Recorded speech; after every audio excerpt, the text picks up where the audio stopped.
There are a lot of really great copyright-free images that can be found in the resource browser of your software, just under your shared resources here. But sometimes I want to use a specific image that I have stored somewhere else.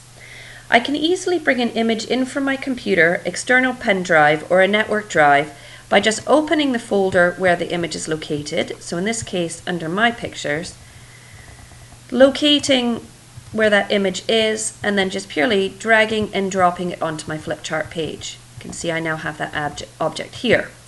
Once I bring that onto my flipchart page, it behaves as any other object, so I can pick it up, resize it, move it around. I can even use some of the other tools I have available to me, such as the transparency up here. I can also get images from other locations, such as the internet.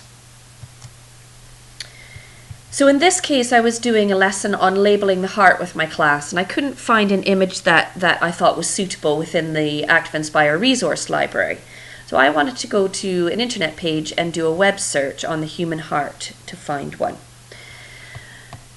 On my toolbar, I have an icon at the top here called Desktop Tools. So remember, if you're not sure on what any of these icons are, if you just hover over top of them, you'll get that little tooltip.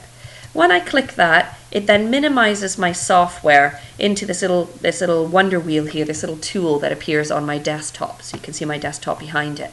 If I hover over the center, it then expands it. And the one I'm going to use is the camera tool here. But first of all, I need to find the image that I want. So I just typed in a search, and I'm just going to click images here. And you can see that it's come up with lots of different images for me of the human heart. Now, one thing to be aware of is that just because it's on the internet doesn't mean that is copyright free to use. So what I really like about Google search is I can go up to the little cog at the top here up into my settings and do something called an advanced search. This then allows me to filter images by usage rights, just to make sure that I'm not going against any copyright by using an image that I find, and do an advanced search. And you can see that there's still a huge number of resources that are available for me to use. Now I can look at it, find an image I want, so I'm quite happy with this one here. And then I'm going to use my desktop tools, my camera tool. In this case, I just want the area snapshot. And I'm just going to drag my box around that heart so that I make sure that I get all of it that I want, and then just click on current page. So it's taken a snapshot of that and put it back to my flipchart. To get back to my flipchart, I just hover over that desktop tools again and click on the one that says return to flipchart. And there you can see it's on my page.